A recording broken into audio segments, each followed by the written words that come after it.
Hey guys, welcome back to my YouTube channel. It's your boy, Ira Terrell, checking in with you. Today's episode is gonna be the anatomy of a blowout. I know some of you guys are like, what is the blowout? What's the anatomy of a blowout? So you're gonna learn right here today. First, let's get into the basics. So for a blowout, I like to determine first the size of the brush and the style desired by the client. Typically, for the longer the hair, I like to use the bigger brushes. You have a big and a medium. For shorter hair, I tend to use the smaller one. If you have like a nice lob, medium length hair, the middle one is perfectly fine. For you to do a round brush curl, right, and that's just simply able to build the curl with the blow dryer and the brush. Depending on the desired style of the client, again, if they want something more loose or something more tighter, that's when you determine the size of the brush. So if you want something more loose, effortless, like kind of a nice wave, we're gonna go with something bigger. If we wanna actually build in a nice tight curl, we're gonna use something smaller. And just because I use this, or most people use this for shorter hair, this also can be used for longer hair, again, to build a tighter curl when doing the blowout, right? So let's get into it. So we have a nice, lovely unit here that we're gonna do the blowout on first, just because nobody wanted to come play and do their hair today.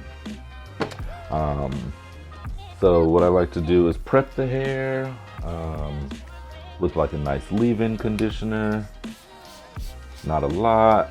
A lot of products are really highly concentrated, so a little goes a long way with a lot of things. That's just like a basic leave-in conditioner, and then I like to use just like a leave-in repair, because this unit, as you see when we do blow it out, it has like chocolate tones to it.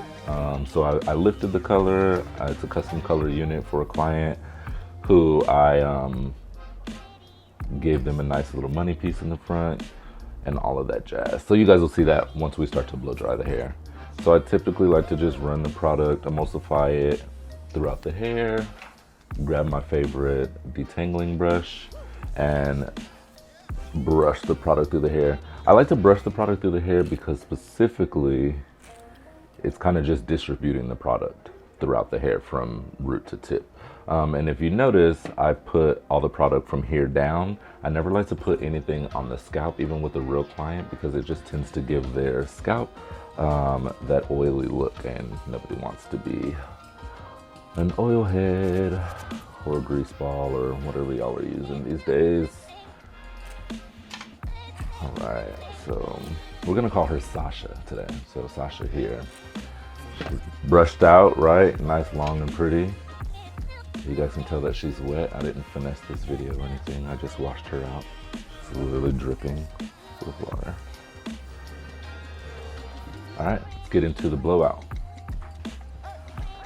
I'm just securing the unit down to the head. So usually with these units, I don't like to poke anywhere in the lace. I like to use just like the cap itself, just so that we're not destroying the lace, because the lace is very fragile and we don't want it to rip or tear due to any blowing or pulling or tugging of the hair. So I like to just kind of secure it, you know, just kind of right there. So this is another important part for the actual blowout itself. This is the center of the head. I like to split everything down the center, right? And then I like to take this section and just kind of clip it away. And that'll be everything for the front, right? I'm just gonna clip that out of the way. And then we're gonna do the same thing on the next side. Just gonna come over here and just kind of follow that same line. We're just gonna clip it out the way there. And everything here, I usually like to do in 3 sections.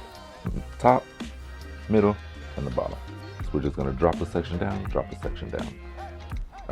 And so today I feel like I'm gonna give her like a little body, like nothing too structured, nothing too smooth, but just to showcase that we took her from wet to dry and building a curl based on these 2 things together. And so here, as you guys see, I'm just kind of like what I call dog walking the hair up and down, just so that we're ensuring that all that excess water is out. A lot of people like to just like kind of tousle dry the whole head before starting. I like to just get right into it and just making all of the hair to cool down and kind of freezing the style. So you'll see I hold here and I unravel, unravel, unravel, unravel, unravel. And we got a nice curl in there, right? And again, that's just literally with the brush and the blow dryer. Right? Pretty. So because I'm like OCD with like everything I do, I will ensure that the root is up here. I'll ensure that that is dry before I go into the next section. And we're pretty dry up there, so we're good. And you guys kind of want to remember when you guys are doing the blowout, make sure that you are giving this constant tension, right? So that even on a real client, all of this constant tension is allowing all of this to be smooth, right? Because say you have a client with texture, all of this will be like super curly and textured here. So you want to make sure that you're ensuring that you have a nice tug on there. And if you guys notice how much hair control I have throughout the blowout, that is going to save your life doing the blowout. It's ensuring that you're not getting the hair stuck in the brush. We're not going to get any tangles, and it's just helping us out throughout the blow dry to ensure everything is nice and solid and pretty.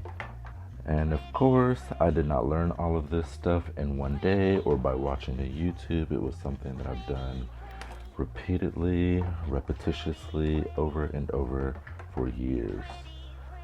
So I don't want any of you to be discouraged if you get your hair stuck, or if you feel like this is too hard for you.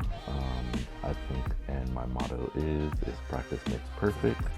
So always ensure that you are putting forth your best foot and trying to learn something new. And I know you guys just saw a second ago a huge cloud, and I don't want you to think that that was like, oh my God, my hair is burning, or the wig is burning, or your client's hair is burning. That's not the case. It's just the product just dissipating off of the hair.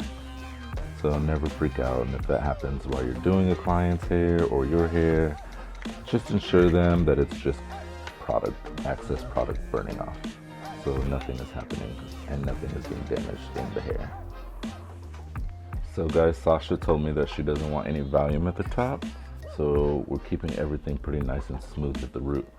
If you guys like what you see, let me know in the comments and I'll do another video how to create volume up here, the maximum volume and just a little natural lift at the top. So let me know in the comments what you guys think.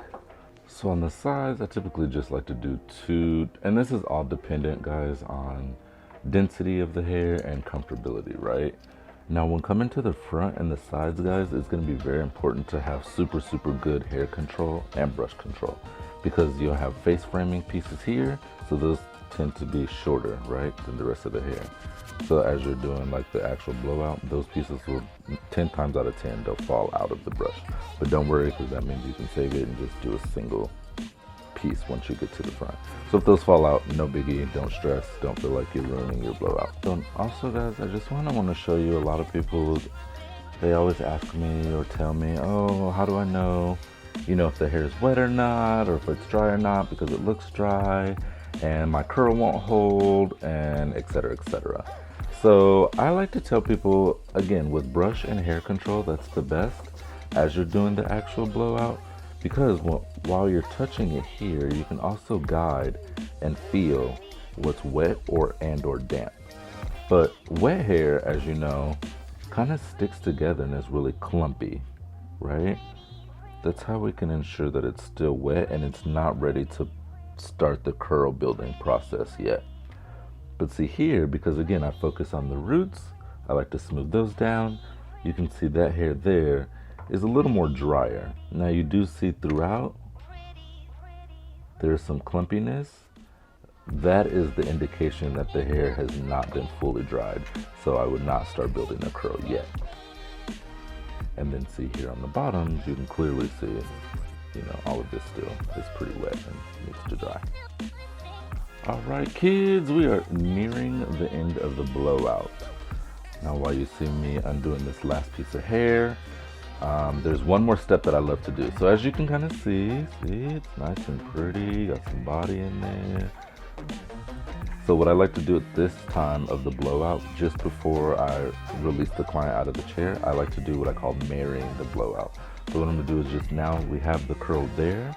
So I want to just take random pieces of the hair. Oh, sorry. So what I want to do is just take random pieces of the hair and just replicate the same ideology throughout the rest of the blowout, just to kind of marry the sections together. Because you'll see with real clients, as we split it down the side, you see that side gap is there. So we want to kind of marry this section together, and the same throughout there and throughout there. And again, this gives us one last time to really thoroughly build that curl in there and really give the ultimate body in the blowout. So this will take like an additional 2 minutes. So what I'm doing now, I like to marry the front to here, the front face framing pieces, because of course that's what needs to be the most perfect, because that's what you see in the mirror, i.e. the client sees in the mirror. So we always want to just make sure that the front is married perfectly together. And so this is where I really like to utilize the cool shot. So you notice I turn the blow dryer on and immediately just press cool. And that's just gonna shoot out cool air, and again, that's just gonna shoot out cool air, and that's literally just to freeze the curl in place and let it cool down in that shape. And see how much better the curl is. Just have a nice, perfect wave. And again, just a blow dryer and a brush. So we'll just kind of move on to continue doing the same things. All right, my friends, we're gonna show you the final product. Damn. Look at that. The perfect blowout. A perfect, sexy evening look. Something soft, subtle, a little body. Now, a lot of people will ask, oh my God, well, Ira, how long does something like this last? I tell people what I like to do is I like to go through and enforce the curl. And again, this is all dependent on whether you're going somewhere, if you're traveling, prolonging the blowout, or you're just getting cute for date night. So I think, you know, for the average woman who doesn't want a lot of heat on her hair, I think something like this is perfectly fine. Put a little hairspray and I think everything would be good. But for, you know, the lady who's traveling or the young lady who's needing the blowout for Friday and it's Monday getting it blown out, I would like to just go through and enforce a little bit of the curl with a curling iron. So I'll show you the difference between that. I'll curl one half and then leave this other half for like a natural blowout so that you can kind of understand kind of what's going on and what I'm talking about as far as like lasting and all of that stuff. So give me like 2 seconds, we'll be right back. All right.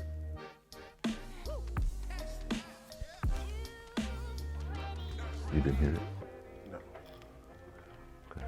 So guys, as you guys can kind of see, I'm not even doing a lot of curls. And that's just based on the fact that Sasha here wants a more beachy, effortless, like wavy look, right? So again, we've done that side, and again, my last piece is gonna be my front piece. We're just gonna smooth out the top. And again, we'll just show you the difference. Still nothing too structured, nothing too perfect, but still like a nice, effortless curl buildup. And on the same side, this is just a nice curl buildup, but with a blow dryer, right? So still the same effect, except this side here, the natural blowout, is not gonna last as long as the blowout here. But this, if you choose to go with the curling iron route, this, I like to try to guarantee my clients at least a good 5 or 6 days out of it, right? All right, guys, if you guys liked what you saw here, go ahead and like, subscribe, and comment. Leave me a message and let me know what you thought, if you liked it, if you didn't, if you want to learn how to do this more in depth, or even if you like, again, to learn how to create a little bit of height and volume here at the top of the crown. Let me know your thoughts, and thank you for tuning in to this episode of Saving Strands.